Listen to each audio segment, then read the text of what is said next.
Bonjour à toutes et à tous, bienvenue donc à ce petit webinaire qui ne sera pas très long comme je vous le disais, pour devenir facilitateur de la fresque des IA pédagogiques, qui est un atelier que j'ai créé cette année et donc que j'avais envie de passer en Creative Commons pour que tout le monde puisse l'utiliser. Donc c'est un petit peu la thématique de ce jour.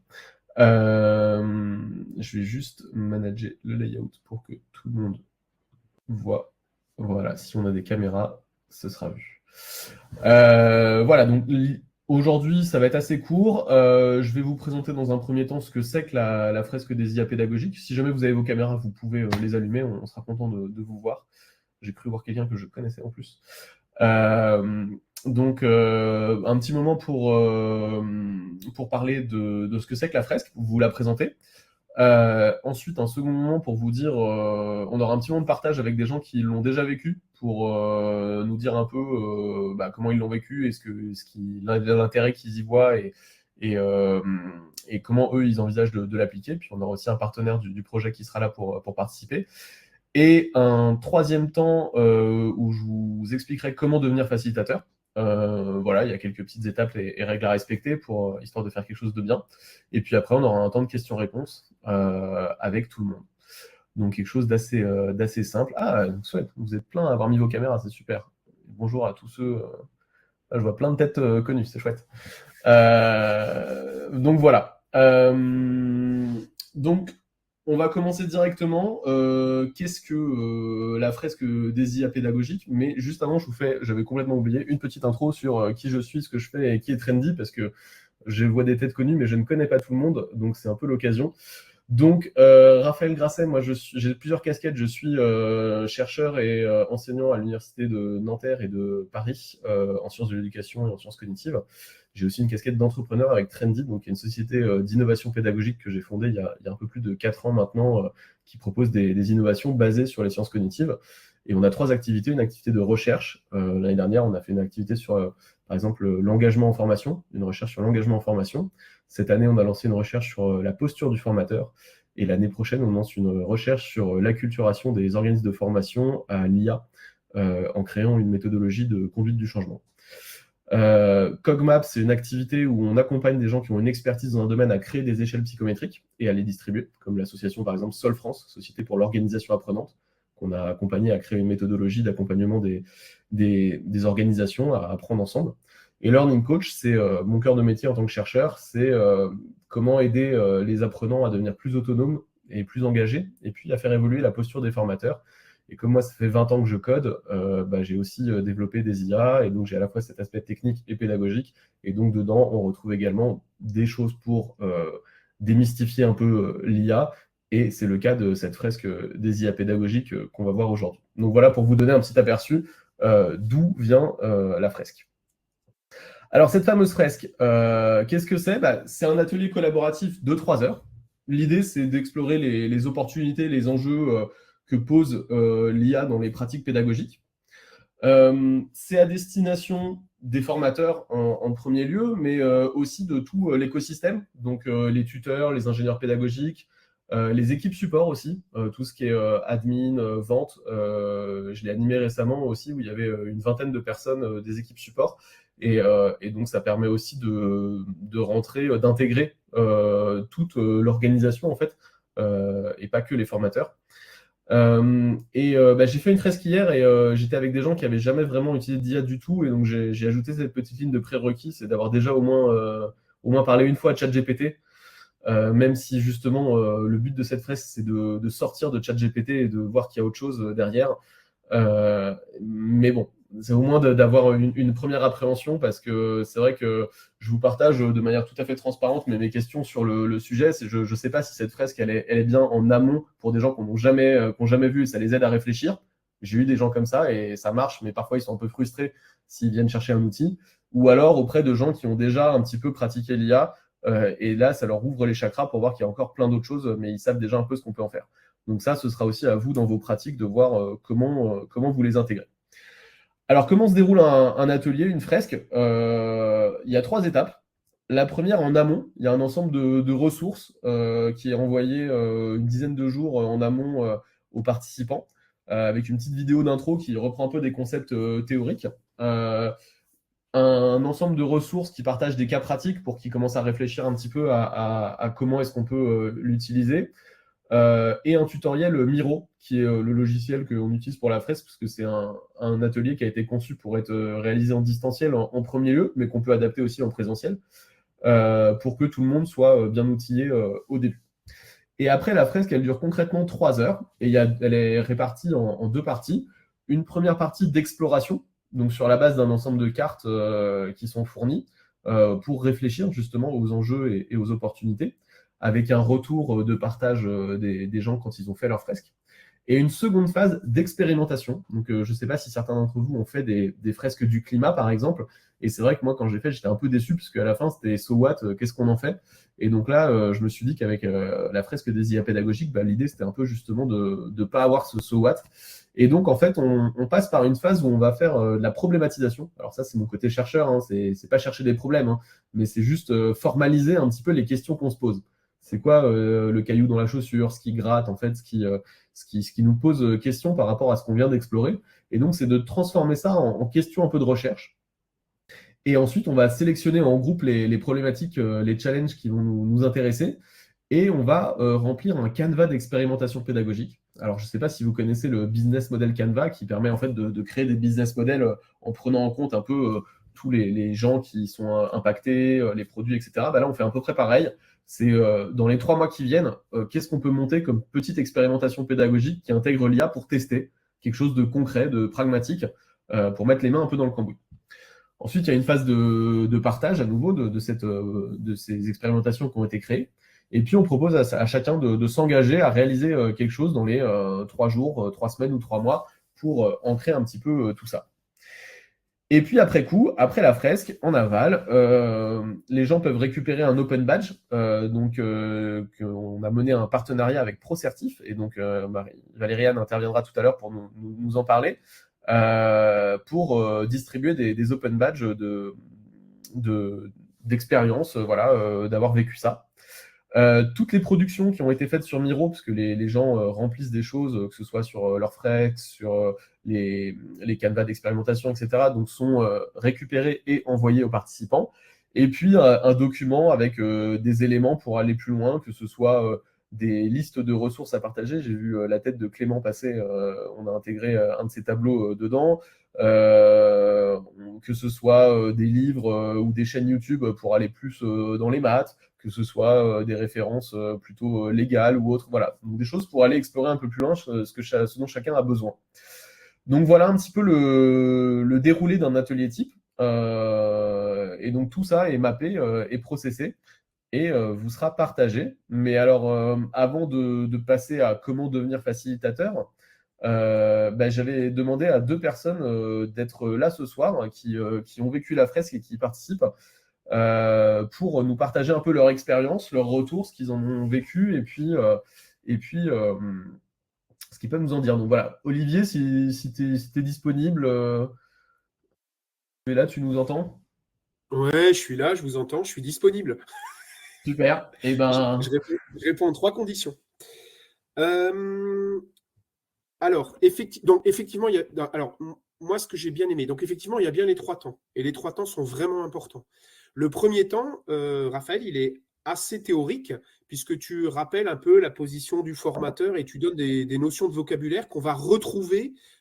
Mais tout ça, c'est court quand même. Le premier temps, il dure, je sais pas, ça a duré quoi, 20 minutes, 30 minutes à faire à distance d'un non, la moment donné. vidéo, elle dure 8 minutes, je crois. Ouais, mais après, tu as Miro, et au Ouais, total, en ça tout, doit faire. ça fait une petite demi-heure d'activité à faire en amont, ouais. Voilà. Et ce qui est intéressant, c'est que ça permet quand même, cet avant permet d'arriver à la fresque, puisqu'après, on va diviser les cartes suivant plusieurs axes. Et ça permet d'ancrer certaines notions de vocabulaire. Et c'est court, et ça permet de donner du sens à ce qu'on va faire. Donc ça, c'était bien. Ensuite, la fresque proprement dite, moi, j'ai adoré les deux temps. En fait, ce que j'ai préféré, c'est le deuxième temps. Enfin, ce que j'ai trouvé très fort, c'est le deuxième temps. Parce que le premier temps, on va jouer avec les cartes, on va découvrir les impacts environnementaux, les impacts pédagogiques, tu vas nous amener des exemples, et tout ça, c'est classé, vous allez le voir, j'imagine que tu vas le montrer après. Hein? Allô? Ouais, tout ça, tu vas le montrer. Ouais, alors je vous en parlerai après, ouais. Et donc, en fait, toutes ces cartes vont permettre, et c'est ça le temps fort qui était vraiment intéressant derrière, c'est de partir sur un, j'imagine tu vas nous le montrer aussi, enfin je vais t'obliger à le montrer, le canevas. Et ce canevas permet vraiment d'intégrer sur des problématiques de formation, puisque nous on était un groupe plutôt de formateurs, sur des problématiques de formation, d'intégrer, alors pas forcément des outils, mais une démarche IA en utilisant les cartes qu'on avait vues le matin. Et là, ce qui était intéressant, c'est qu'on était tous les formateurs qui ne se connaissions pas. Et le Canva nous a permis ensemble, et par un espèce de co-développement, mais rapide, je ne vais pas utiliser ce mot-là, mais de travail de groupe, d'avoir un truc qui tenait la route Alors, nous, on a fait tout ça en 3 heures. Waouh, merci, je t'ai obligé à le montrer, très bien. Donc voilà ces fameux Canva. D'accord. Donc on retrouve vraiment les canevas du design thinking, etc. C'est la même démarche. Et là, ce qui est vraiment intéressant, c'est qu'on se pose en IA non pas en termes d'outils. Et là, je pense que c'est quelque chose qu'il faut le dire quand on utilise la fresque de l'IA, c'est qu'on ne vient pas tellement pour les outils, parce qu'on n'en a pas tellement parlé, d'accord. On vient plutôt sur la mise en place d'une IA dans une démarche, dans un challenge de formation, puisque c'est le mot qui est utilisé. Et moi, cette partie-là, on repart en 3 heures. Ça, c'était quand même un petit peu magique. Hein. On repart en 3 heures avec quelque chose qu'on pourrait continuer derrière. Alors, nous, on était des organismes de formation, des formateurs complètement indépendants, mais on repart avec quelque chose de très concret à retravailler derrière sur des problématiques qu'on avait choisies au départ. Donc, moi, ça, j'ai adoré, en fait. Donc, ce qui est intéressant, c'est que ces fresques, elles ressemblent beaucoup à plein de fresques, mais là, ce qui est intéressant, c'est la deuxième partie que tu as ajoutée. Donc, la première partie avec les cartes, ça nous donne vraiment du travail et de la réflexion, mais la deuxième partie, on part en 3 heures avec quelque chose de vraiment concret et utilisable. Et on était des gens qui n'étaient pas dans la même, des formateurs qui n'étaient pas du tout avec les mêmes problématiques. Alors que je pense que si on fait ça dans une boîte avec des problématiques, on peut vraiment avoir quelque chose d'exploitable. Donc voilà ce que j'en retiens. Je suis très content de l'avoir fait, en fait. Je ne m'attendais pas à ça, parce que c'était... Voilà, et moi j'aime bien les choses pratiques. Voilà ce que je peux en dire. Eh ben merci, hein. Je vous promets, on l'a pas payé, puis on n'a rien révisé. Je savais pas qu'il allait dire ça, donc franchement très chouette ce feedback. Merci beaucoup, Olivier. Et effectivement, Avec plaisir. c'est vrai qu'on peut le faire en inter ou en intra. Ce qui est intéressant en inter, c'est de voir qu'il y a des gens qui viennent avec des choses, des points de vue très différents et des niveaux très différents. Donc parfois, c'est un peu méthode Montessori, quoi. C'est les plus avancés qui expliquent aux plus en retard, mais parfois, c'est bien aussi, ça forme tout le monde. Et puis je l'ai déployé en intra aussi, et c'est intéressant parce que ça montre que Paul du service compta, on savait pas qu'il l'utilisait, et puis finalement, en fait, ça fait parler les gens à l'intérieur de l'organisation. Et celle que j'ai faite hier à Toulouse encore, les gens me disaient, on prend jamais le temps de se poser et de discuter entre nous, quoi. Et là, c'est cool, ça nous donne cette occasion-là, quoi. Et parfois, on se rend compte que c'est marrant, dans une autre boîte, il y avait des personnes qui étaient les plus âgées de la boîte qui l'utilisaient l'IA, et les personnes qui étaient les plus jeunes qui étaient contre, qui ne voulaient pas l'utiliser. Et donc, ça a lancé toute une discussion aussi sur... voilà, donc c'est vrai qu'on ne vient pas chercher une formation à l'outil. Pour ça, Olivier est là derrière pour faire des formations outils derrière. Mais c'est plus en fait pour essayer de proposer un cadre de réflexion. Moi, c'est ça ce qui m'intéresse en fait. C'est de proposer un cadre de réflexion qui soit à la fois systémique, qui prenne en compte tous les enjeux et qui soit pérenne aussi. Parce que les outils sont souvent assez dépassés rapidement. Au bout de 3 mois, 6 mois, ça va vite, quoi. Il faut se mettre à jour, etc. Alors après, il y a une logique globale. Alors que là, l'idée, c'est d'avoir un cadre de réflexion de dans quel moment utiliser l'IA, en fait. Ouais. Ouais, et juste, hein, parce que tu disais en introduction, je pense qu'il faut bien le préciser que ce n'est pas les outils, que c'est plutôt comment intégrer. Je pense que c'est important pour ne pas frustrer les gens. Et tu as dit effectivement que les gens n'avaient pas besoin de connaître les outils. Moi, je pense quand même qu'avoir déjà manipulé un petit peu ChatGPT en prérequis, ça aide quand même beaucoup. Parce que nous, dans notre groupe, il y en avait qui ne connaissaient rien du tout. Et c'était un peu frustrant pour eux parce qu'on ouvrait une boîte de Pandore. Voilà. Donc, je crois que ce prérequis-là, il est quand même sympa. Voilà. Et prévenir aux gens que ce n'est pas les outils. Après, il y a d'autres choses pour ça. Ouais, voilà, vous verrez dans le kit que je vais vous donner, j'ai même mis des templates de mails que vous pouvez envoyer aux participants, et il y a bien écrit, c'est pas une formation à des outils, mais vous connaissez comme moi les gens qui lisent parfois pas leurs mails, et il y a quand même des déçus parfois qui sont là pour autre chose. Voilà. Valériane, est-ce que tu es dans le coin? Et c'est parce que donc Valériane est issue va vous présenter ProCertif, en fait, qui est notre partenaire sur cette fresque, parce qu'à la fin, il y a un badge qui est distribué. Et donc, c'est un partenariat qu'on a fait ensemble pour pouvoir en bénéficier. Est-ce que tu es là? Problème de micro, peut-être? Je t'ai vu tout à l'heure dans la liste, donc je te vois encore. On va laisser quelques secondes. Bon, bah, on va avancer, puis je te redemanderai tout à l'heure si tu es là. Pas de problème de micro. Alors, attends. Normalement, tu as le droit de parler.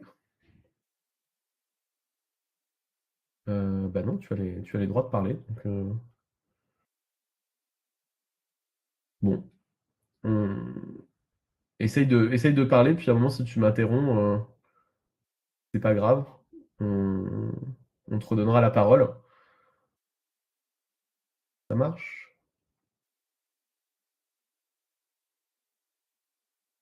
Sinon, tu fais le classique, tu te déconnectes, tu te reconnectes et tu reviens. Et on réessaye. Bon, on va avancer un petit peu en attendant, et puis je te laisse essayer de ton côté, et puis nous rejoindre. Donc, la FIAP en Creative Commons, ça va marcher comment? Donc, en fait, moi, ce que je vous propose, c'est de vous donner un atelier clé en main. Et je vous donne gratuitement tous les contenus pédagogiques que j'ai créés. Donc là, c'est une petite capture d'écran du dossier qui comprend tout. Vous avez les cartes exportées alors en format petit format et grand format enfin, si vous voulez les imprimer ou autre, mais en petit format aussi pour économiser de la bande passante, voilà, qui suffit. Il y a la licence Creative Commons, si vous voulez la lire, si vous ne la connaissez pas. La version du package, parce que on va faire des mises à jour, on va essayer de faire en sorte qu'il y ait une petite communauté qui se crée, d'améliorer les choses au fur et à mesure. Donc on aura différentes versions. Les fameuses ressources pour aller plus loin à envoyer en fin de fresque. Les problématiques à me remonter, ça on va voir juste après.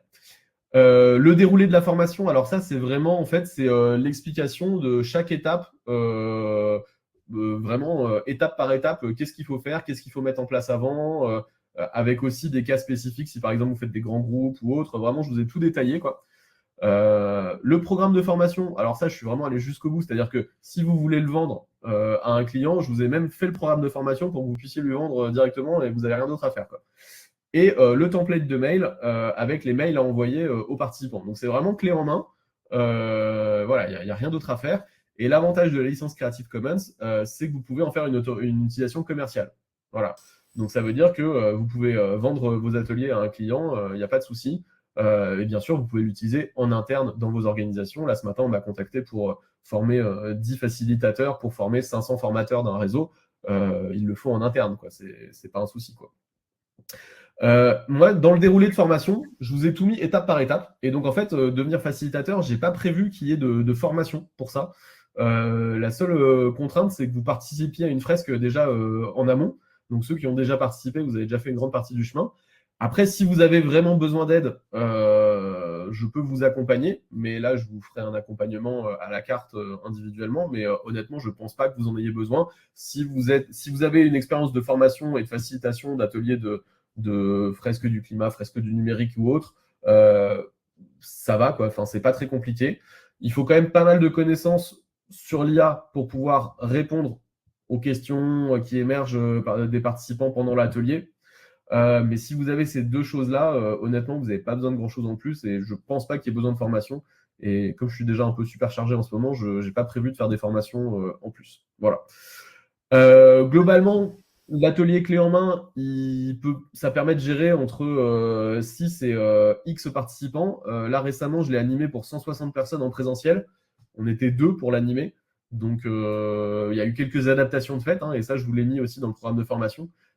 Là, on m'a demandé ce matin si on pouvait en animer une pour 250 personnes. J'ai dit oui, mais bon, là, si vous le faites pour une première fois, je veux bien être là pour vous filer un coup de main parce qu'il faut quand même un peu l'avoir animé quelques fois avant de se lancer là-dedans. Mais on peut le faire sur des grands groupes, c'est possible aussi. Donc, c'est un chouette programme pour ça. La durée, c'est 3 heures et elle a été créée pour être faite en distanciel à la base. je l'ai faite en présentiel et je l'ai faite hier en blended et c'est pas le meilleur format parce qu'il faut vraiment être sûr que vous ayez le bon matos, que tout marche, que les micros sont bien étalonnés et tout. Là, c'était pas trop le cas, donc on a eu quelques soucis techniques, c'était pas super agréable. Mais distanciel et présentiel, aucun souci, ça marche super bien comme atelier. J'ai vu que Valériane, tu étais un peu parmi nous. Je t'ai vu. Je l'ai retenté, ouais. Ouais, ok. Je vais juste avancer sur comment devenir facilitateur et je te redonne la parole à la fin, ok? Impec. Super. Donc voilà, ça c'est le petit package que vous obtenez quand vous devenez facilitateur. Alors, comment on devient facilitateur? C'est pas compliqué. 3 étapes. La première, c'est de participer à une fresque pour l'avoir vécu déjà avec quelqu'un qui la maîtrise. Donc là, pour l'instant, il n'y a que moi qui en propose, mais dans 6 mois, vous serez plein à le proposer et il n'y a pas de souci de l'avoir vécu avec quelqu'un d'autre avant. La deuxième étape, c'est de signer une lettre d'engagement. Je vais vous montrer les 3 engagements sur la slide suivante. Et après, il y a juste un petit formulaire en ligne à remplir avec vos informations pour recevoir le kit. En fait, voilà. Donc c'est assez simple, c'est pas compliqué. Il n'y a pas de formation, il n'y a rien. Enfin, voilà, sauf si vous me le demandez, mais normalement, on devrait s'en sortir. Et donc les engagements, c'est quoi? Donc l'idée, c'est de faire quelque chose qui grandisse avec une communauté et qui s'améliore. Donc, je vais vous demander, de respecter la licence Creative Commons. Donc, c'est une licence by ND. Donc, ça veut dire qu'en gros, il faut afficher qui est l'auteur. Donc, c'est trendy. Donc, ça, on n'enlève pas les logos, on n'enlève pas les liens et tout. Voilà. Bah, moi, je le mets à disposition de tout le monde, mais c'est vrai que ça me fait un peu de pub. C'est normal. Et ne pas modifier le contenu. Alors, quand je dis le contenu, c'est aussi le process. Le process, moi, je suis ouvert pour qu'on le revoie ensemble et qu'on l'améliore. Mais par contre, à chaque fois, c'est moi qui vais éditer les nouvelles versions du kit pour que ce soit un peu centralisé. Et après, on le redistribue à tous ceux qui sont facilitateurs de ça. Voilà. Donc, bien évidemment, vous pouvez faire des tests de votre côté et autres. Mais l'idée, c'est qu'on suive un peu tous le même processus. Et si vous voyez des choses à améliorer, on le partage, on en discute. Et si ça convient à tout le monde, on le met à jour. Ça, c'est le premier point. Le deuxième point, c'est de me notifier des sessions que vous organisez. Alors, si vous en organisez une de 10, c'est pas la peine, mais si par exemple vous en organisez pour 500, faut me le dire. Parce que justement, comme on a un partenariat avec ProCertif, il faut que je le dise à ProCertif pour qu'il me donne les licences suffisantes pour que tout le monde ait des badges. Sinon, vous allez vous retrouver avec une foule enragée qui n'arrive pas à obtenir ses badges à la fin de l'atelier et ce sera pas aussi sympa. Donc voilà, c'est pour vous que ce soit un peu prévu en amont. Et le deuxième point, c'est à un moment, je vous ai dit dans l'atelier, on problématise un petit peu. Donc, c'est quelles sont les questions brûlantes que se posent les participants. Et ça, moi, j'aimerais bien le récupérer. Donc, dedans, dans le kit, je vous ai mis un fichier Excel pour m'envoyer les problématiques. Et ça, c'est mon côté chercheur parce que j'aimerais bien faire une étude longitudinale pour voir l'évolution en fait de la conceptualisation des formateurs dans le temps entre 2023, 2024, 2025 et venir. Du niveau de concept qu'ils ont de ce que l'IA peut représenter dans leur pratique pédagogique. Et donc voir un peu l'évolution des publics. Donc voilà, donc ça c'est, si vous pouvez me le transmettre, ce serait chouette, c'est un engagement que vous prenez si vous devenez facilitateur. Et le troisième point, c'est de participer à l'amélioration. Donc peut-être 3-4 fois par an, je proposerai des réunions pour tous les facilitateurs. Et donc, c'est de faire un retour d'expérience de vos animations, de voir qu'est-ce qu'on peut améliorer dans le processus, etc.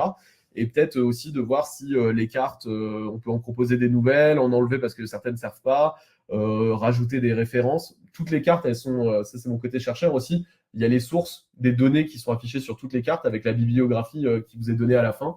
Il y en a qui m'ont pris un peu de temps, en particulier sur l'impact écologique. J'ai dû aller chercher des données, compiler des données et tout. Donc, c'est important pour moi que ce soit assez clair.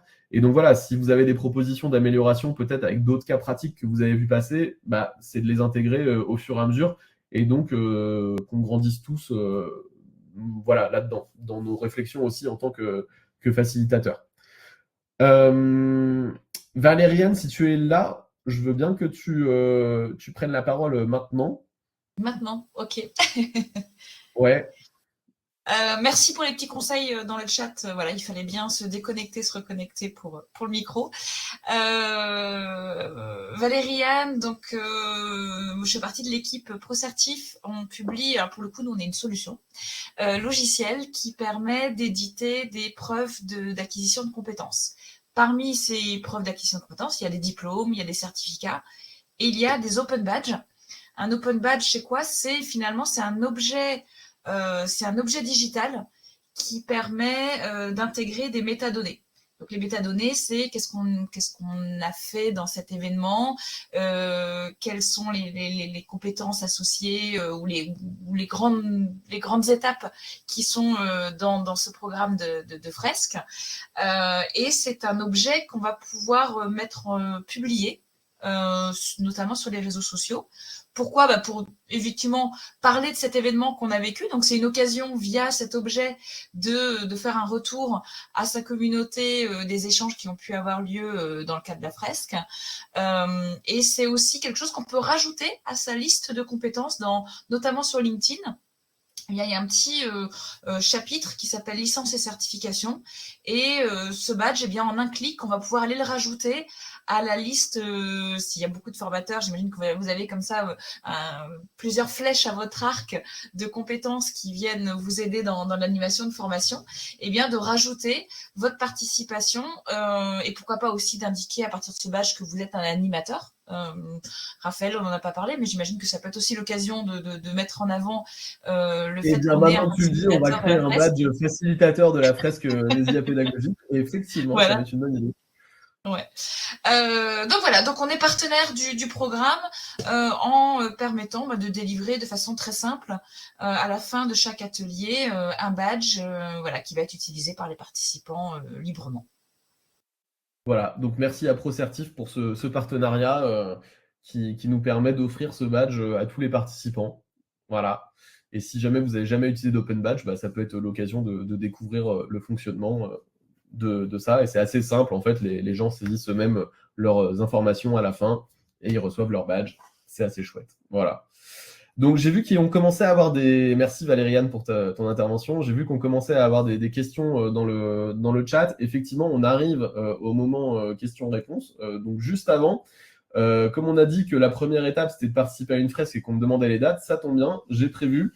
Si vous allez sur fiap.creativecommons, vous arriverez directement sur les 2 prochaines sessions. Vous pourrez réserver votre place. Le 15 octobre de 14h à 17h et le 12 novembre de 9h à midi. Le 15 octobre, il y a déjà pas mal de monde d'inscrits, donc si jamais vous voulez participer rapidement, je vous conseille de vous inscrire pendant que vous écoutez, parce que sinon il n'y aura plus de place à la fin. Et si jamais c'est un raz-de-marée, je rouvrirai des dates d'ici la fin de l'année sans aucun souci. Et d'ailleurs, là, vous voyez, il y a des cartes qui sont présentées. En rouge, c'est les enjeux, en bleu, les IA, et en vert, les pratiques pédagogiques, et en noir, c'est des cartes d'inspiration de cas pratiques. Voilà, donc c'est pour vous donner un peu l'eau à la bouche de venir participer à ça. Donc voilà, ça c'est pour la première étape. Demain, je vais enregistrer ce webinaire et je le mettrai sur le site. Et j'ai tous vos mails, donc je vous enverrai juste le replay et le lien pour le formulaire, pour récupérer la lettre d'engagement et l'envoyer par formulaire. Donc ça, vous recevrez ça soit ce soir, soit demain, pour ceux qui ont déjà participé et qui veulent devenir facilitateurs. On a un réseau d'écoles, on a un organisme de formation de formateurs, on a un réseau de l'éducation nationale pour adultes qu'on ne citera pas. Il y a pas mal de gens qui veulent intégrer ça, donc c'est chouette de voir ce qu'on va pouvoir en faire en fonction des publics. Donc bon, le lien n'est pas compliqué, donc je reste pas 50 ans sur cette slide. Je vais le remettre dans les chats. Si ça vous intéresse de suivre un peu tout ce qu'on fait chez Trendy, un peu comme folie pédagogique, n'hésitez pas à rejoindre la communauté. Voilà, je donne des informations un peu. Il y a un peu de pub parfois pour ce qu'on fait, mais il y a aussi pas mal de contenu gratuit et d'informations. Donc n'hésitez pas. Et puis là, si vous avez des questions, c'est le moment. Donc là, je vais essayer de commencer par répondre à celle du chat, mais après, on peut se poser des questions de vive voix si vous voulez. Prévois-tu de faire une liste officielle des facilitateurs certifiés et reconnus par Trendy? Alors oui, tout à fait, ce sera sur le site. Donc c'est pour ça, là, je n'ai pas donné de nom encore parce que ce n'est pas encore établi. Mais si vous voulez m'envoyer votre logo d'organisation ou autre, je rajouterai sur la liste et je ferai même des liens vers vos entreprises sans aucun souci pour que les gens puissent venir vous voir. Si vous, en retour, vous voulez faire un lien vers Learning Coach, ce sera avec plaisir. Est-ce prévu de diffuser les dates des fresques? C'est fait, donc vous pouvez les trouver sur fiap.cc. à qui peut s'adresser ces fresques, quel est le public possible. Alors ça, on l'a vu au début, ça va plutôt être... en fait, c'est toutes les équipes pédagogiques. Donc, c'est à la fois les formateurs, mais aussi le personnel encadrant, même les équipes administratives. Il y a une carte d'IA support, donc pour voir comment est-ce qu'on peut, par exemple, automatiser les inscriptions, répondre à des appels d'offres de régionaux ou autres. Voilà, donc tout ça, on en parle. Est-ce que le badge de prospectif fait partie des engagements ou bien peut-on proposer ses propres badges ou encore une organisation qui a déjà des badges peut-elle les décerner lui-même? Super question, j'avais jamais pensé, Jean-Luc. Non, là aujourd'hui on a fait un partenariat avec Procertif qui nous offre les badges, donc ça fait partie du processus et donc c'est avec la licence Creative Commons. Maintenant, si toi tu es dans un parcours plus grand et que tu intègres la fresque, parce que la fresque ça donne souvent envie d'aller plus loin, donc toi après tu peux peut-être former à l'IA, tu peux donner un deuxième badge derrière qui t'appartient ou qui appartient à l'organisation sans aucun souci. Voilà, là c'est juste le badge de la fresque, mais sinon voilà. Est-ce que cela peut concerner les professeurs en collège ou lycée? Ouais, vraiment, c'est... En fait, Chris, c'est ce que disait tout à l'heure Olivier. Ça dépend si tu le fais en inter ou en intra. Mais si par exemple tu fais à un public dédié de professeurs de Greta ou autres, ils auront les mêmes problématiques et ils parleront des mêmes choses. Donc ça, ce sera un peu plus concret pour eux. Donc il n'y a aucun souci. En fait, la fresque, en fait, c'est vraiment un... Moi, quand je l'anime, en fait, c'est vraiment de la facilitation, quoi. C'est-à-dire que la grande partie des connaissances, elles émergent des gens qui participent, quoi. Moi, comme disait Olivier, j'apporte un peu de théorie au début et les cartes, elles ont des informations qui sont étayées, etc. Mais après, c'est vraiment du partage de pratique et en fait, tu peux faire la même fresque de semaine en semaine et il se passe pas les mêmes choses, quoi. Donc, c'est ça qui est intéressant aussi. Donc, pas de souci pour des professeurs de collège ou lycée, quoi. Est-ce qu'il serait possible de détailler un petit peu comment fonctionne l'attribution de badge si nous faisons une session de FIAP et qu'il y a un nombre de participants faible, moins de 10 par exemple? Bon, il n'y a pas de souci. Alors après, c'est vrai que, bon, moi, Valériane m'a confié un certain nombre de licences et puis on en remettra peut-être sur le compte quand tout le monde sera devenu facilitateur. Mais bon, s'il y en a 10, c'est bon, on encaisse. C'est juste si vous prévoyez une FIAP avec 500 personnes jeudi prochain et que vous ne me prévenez pas, bon, il y a peut-être moyen qu'il n'y ait pas de licence de badge qui traîne. Donc c'est juste, voilà, faites-moi un point tous les trimestres pour me dire, voilà, j'envisage d'en faire passer 30, et puis voilà, pas la peine de me prévenir à chaque fois, quoi. Existe-t-il une version anglaise du kit ou est-il autorisé de le traduire même partiellement? Alors, c'est une super question. Alors, c'est justement, l'idée, c'est que toutes ces demandes, en fait, ces besoins d'évolution, on les centralise. Donc, c'est moi qui les éditerai. Et donc, justement, j'ai un client aussi qui m'avait demandé si c'était possible. Et donc, si on est plusieurs à le vouloir, par exemple, Agnès, vous pouvez m'aider à le traduire. Et moi, après, je rééditerai les cartes en anglais et je l'intégrerai au kit qui sera le kit V2. Donc, avec grand plaisir, ça aidera d'autres facilitateurs aussi. C'est juste, par contre, que le traduisez pas de votre côté. Je vais le faire et on sortira une V2 du kit pour que tout le monde en profite, quoi. Voilà. Donc ça, c'est aussi un des engagements, c'est moi qui mets à jour le contenu, quoi. Peux-tu rappeler les prérequis pour devenir facilitateur de la fresque? Tu parlais de connaissances théoriques sur l'IA, lesquelles plus précisément? Alors, les prérequis, je reviens. Les prérequis, c'est avoir participé à une fresque, l'avoir vécu au moins une fois, parce que sinon ça va être compliqué de l'animer. Accepter les 3 engagements. Si ça ne vous convient pas, ces engagements-là, ne devenez pas facilitateur. Voilà. Je vous avoue, j'ai pas envie de gérer après des gens qui respectent pas les engagements. L'idée, c'est qu'on construise quelque chose ensemble. Si vous voulez faire un truc dans votre coin, aucun souci, mais voilà. Et juste le petit formulaire que j'ai les coordonnées des gens et qu'on puisse créer un groupe avec ces coordonnées. Donc, c'est les seuls consignes, prérequis. Et les connaissances sur l'IA, c'est-à-dire que vous, il faut que vous pratiquiez aussi, il faut que vous ayez déjà des cas d'usage de votre côté, il faut pouvoir répondre aux questions des gens. Alors parfois, il y a des questions très bas niveau sur comment on écrit un prompt, et puis parfois, il y a des questions. Moi, hier, j'ai eu là le cas pratique qui est présenté dans la fresque, comment est-ce que je peux le reproduire avec N8N? Donc si vous ne connaissez pas N8N ou des outils d'automatisation, faut y réfléchir un petit peu, quoi. Faut vous former un petit peu derrière.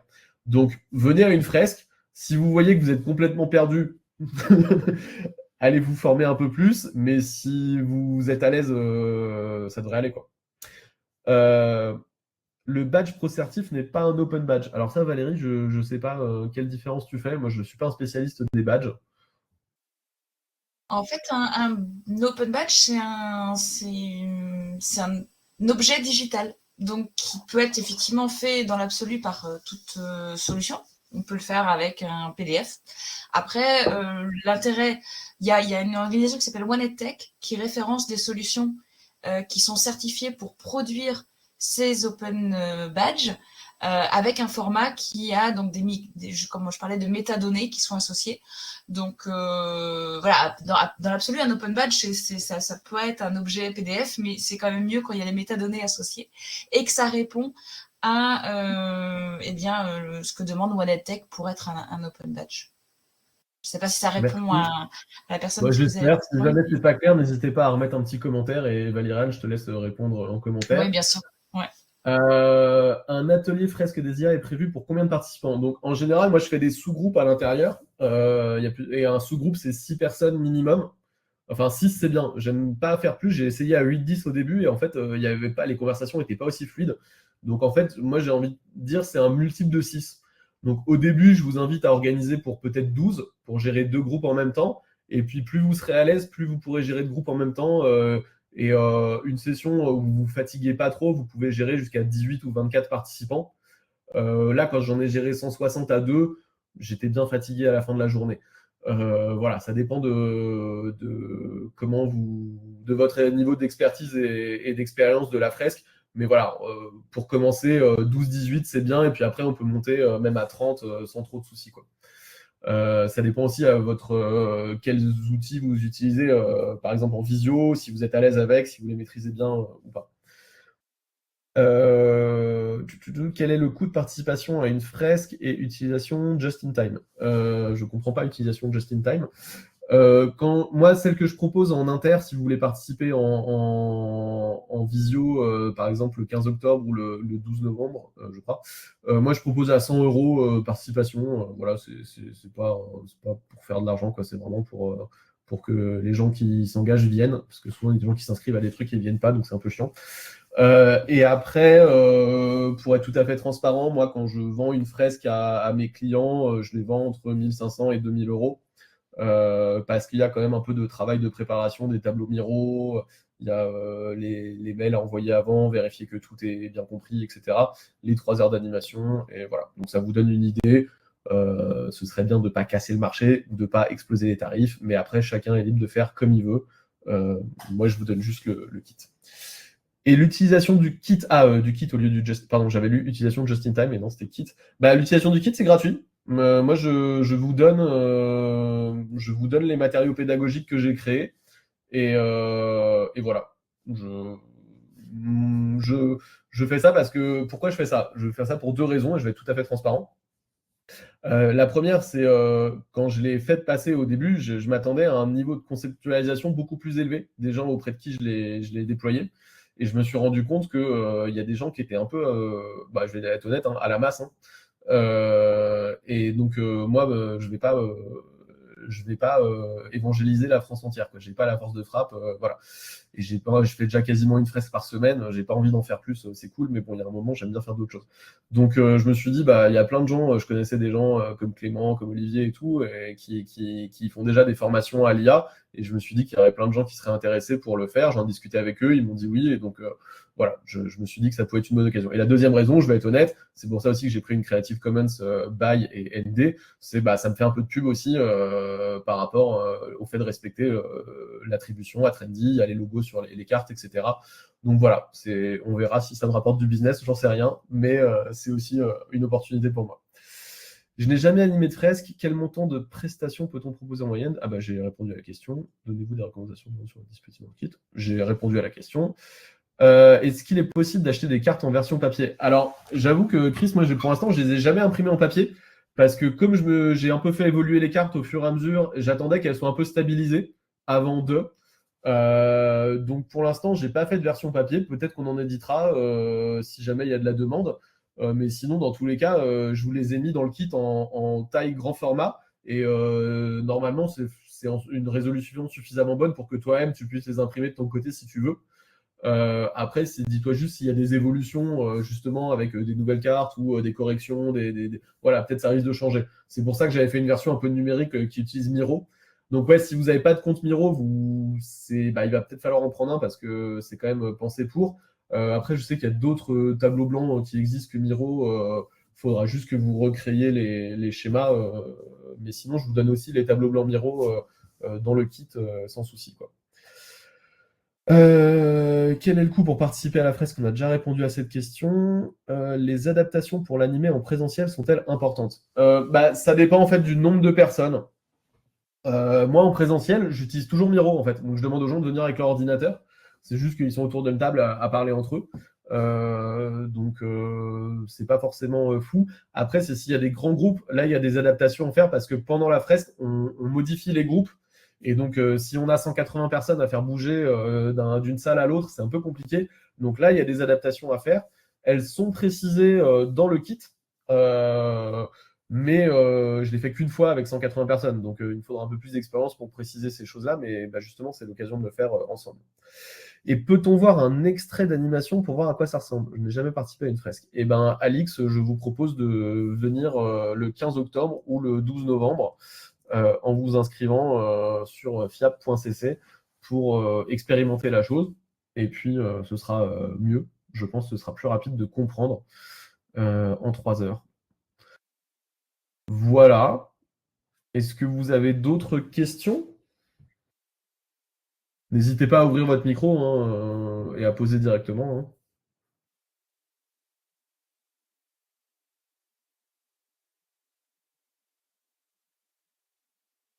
Merci Clément. De rien. Merci Sarah. Merci Alexandra. Bon merci à tous, hein, on va pas se... Je vais pas citer tout le monde. Ok.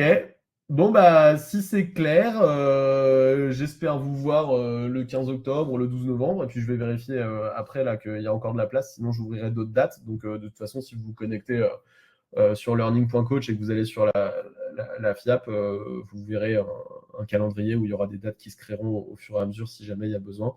Comment on accède au formulaire? Je vous envoie, ce sera sur Learning Coach, ce sera sur le site, je le mettrai en ligne dès que je mettrai le webinaire en ligne aussi.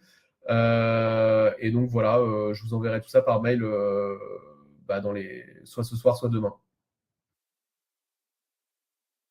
Très bien Hélène, mais le 12 novembre sinon, et puis voilà.